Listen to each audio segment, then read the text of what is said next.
Fala pessoal, seja muito bem-vindo ao canal Futzane. Pessoal, chegou aqui novas imagens aqui do novo estádio do Flamengo. Chama a atenção o telão 360 graus. Aqui ó, essa aqui é a imagem que foi publicada e realmente essa imagem aqui, nesse estádio aqui o Flamengo teria um telão 360, tá ligado? Eu vi isso na NFL lá nos Estados Unidos. Agora aqui no Brasil eu não sei se tem, se eu não me engano, mas no futebol americano tem isso aqui, tem um telão assim. Agora aqui no Brasil eu nunca vi não. Ou será que tem uma arena que tem um telão assim? Deixa nos comentários se você souber disso aí. Mas não tô lembrado não. Mas esse aqui é bem interessante esse projeto. E parece ser um estádio gigante, né? Bora ver aqui? Gancho ainda diz que o estádio é de 75 a 79 mil pessoas.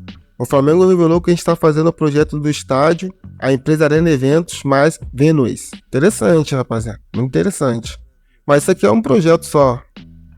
Isso aqui tá dando o que falar, rapaziada. Pessoal, vamos começar aqui vendo esse corte aqui do João Guilherme com o Fabrício Kika, que eles falam os detalhes desse estádio, né? Como eles vão ser construídos, a tecnologia que tem nele. Bora ver aqui. Entrando na parte técnica do estádio aí, de construção do estádio, todos do Flamengo, quando tocam no assunto, dizem o seguinte: queremos um caldeirão.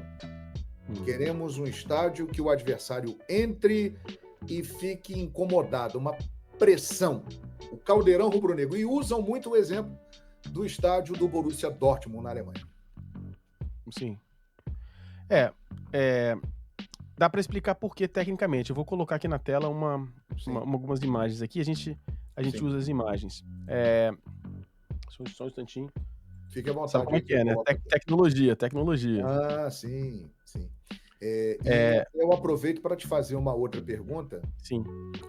Em relação, enquanto você coloca aí, se fala de 80 mil pessoas, 81 mil pessoas, pela área, é possível construir um estádio com essa capacidade ali?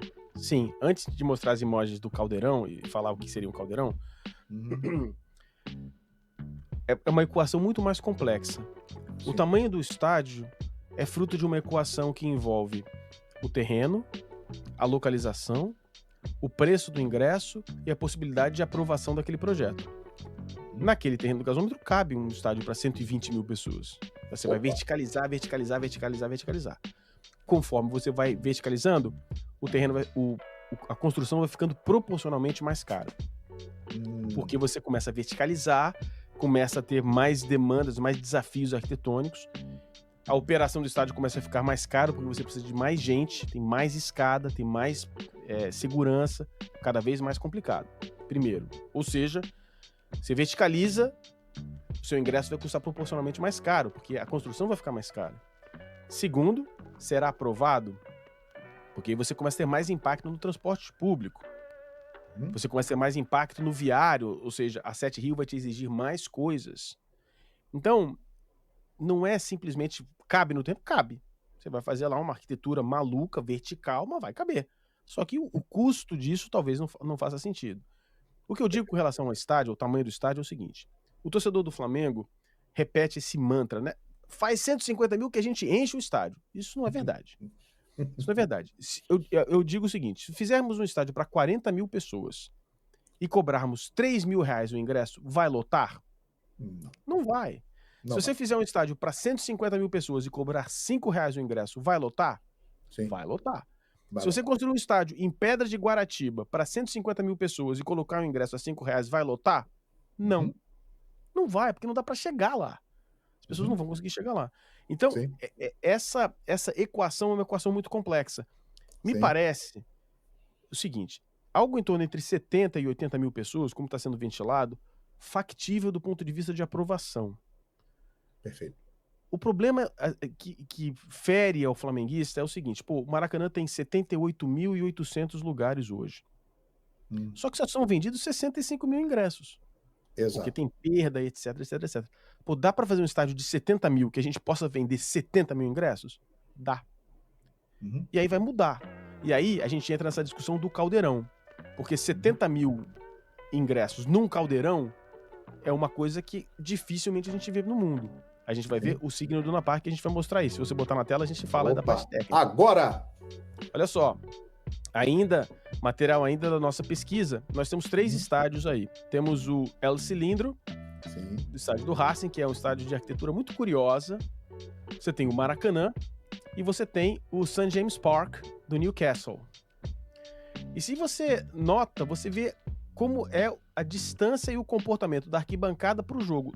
Esses estádios estão em escala. Eles estão em escala, são a mesma escala os 3. Você vê a distância, né, de um torcedor. Imagine a distância de um torcedor sentado aqui, assistindo aqui.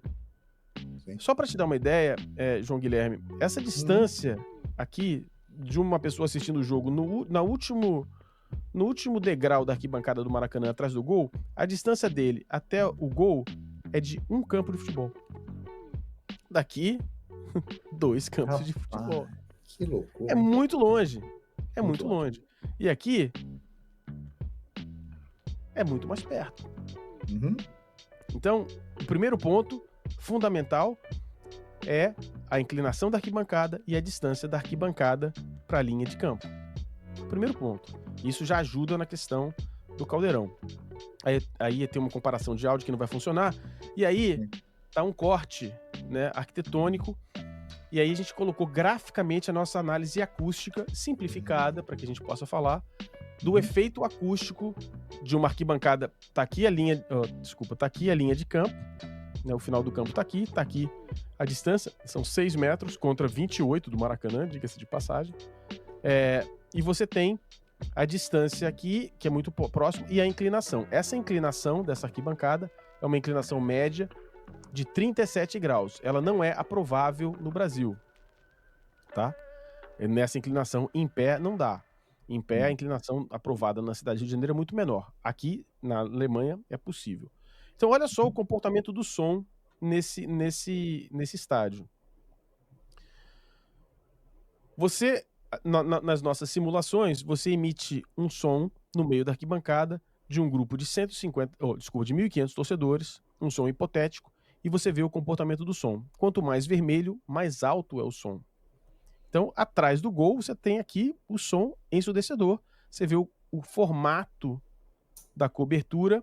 É um formato que foi desenhado para, além do efeito do som cônico, ou seja, do que vai direto para lá, o som reflete e vai diretamente para o gramado. Se você fizer essa mesma comparação com o Maracanã, é o que nós temos. O meio da arquibancada fica muito longe do gramado. A cobertura, ela não reflete o som, ela é uma membrana, ela absorve o som. Ou seja, você vai se lembrar, você inclusive trabalhou, né? Se você estivesse no Maracanã antigo, se você estivesse narrando um jogo do lado de fora da cabine, era uma tragédia. Você não conseguia. Fiz isso algumas vezes. Eu sei. E eu me lembro, no Maracanã, de estar na geral, onde eu ia com alguma frequência, era impossível conversar. Você não conversava, não dava para conversar. O som ficava ali, você tinha que berrar no ouvido da pessoa. Tinha até aquela sacanagem na década de 90 dos orelhões, né? Que ninguém podia usar aquele orelhão, que não dava para ouvir nada. Sim. Tinha um orelhão atrás dois orelhões atrás de alguma coisa, né? E o Maracanã agora tem um som muito pior. Então, esse é o comportamento. Você vê que aqui atrás do gol já tá em verde. Pô, bem interessante isso aí, hein?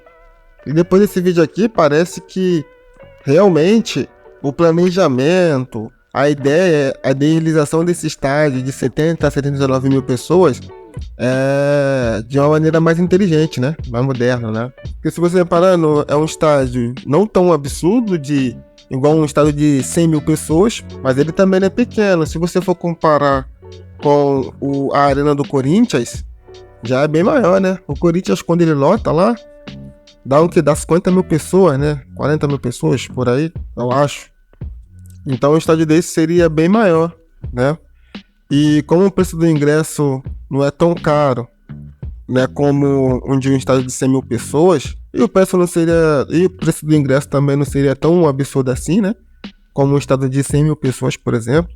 Vamos dar uma olhada aqui na reação do pessoal sobre esse estádio do Flamengo. Quero falar agora sobre novidades envolvendo o estádio do Flamengo. Nessa segunda-feira, Rodrigo Dunsch apresentou a sua campanha, lançou a campanha para presidente do clube. Ele é apoiado pelo Rodolfo Landim.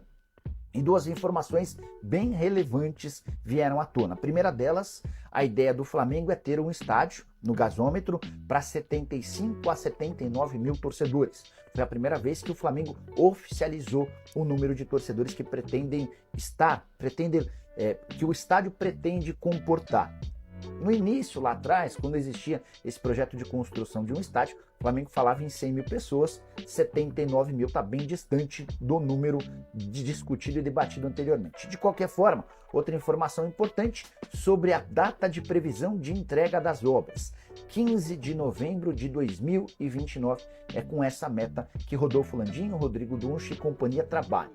Durante essa promoção e o lançamento da campanha do Dunsch, o Rodolfo Landim bateu forte nos opositores, afirmando que existe o risco de o estádio só sair do papel se o Dunsch for eleito. A frase do presidente é, abre aspas, eu não tenho dúvida nenhuma de que, se a gente não eleger o Rodrigo Dunsch, esse estádio não vai sair.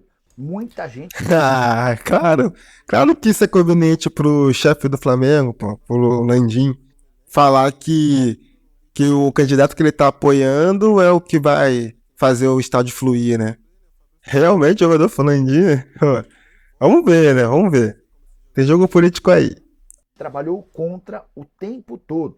Inclusive foram para a reunião do CD para votar contra o projeto.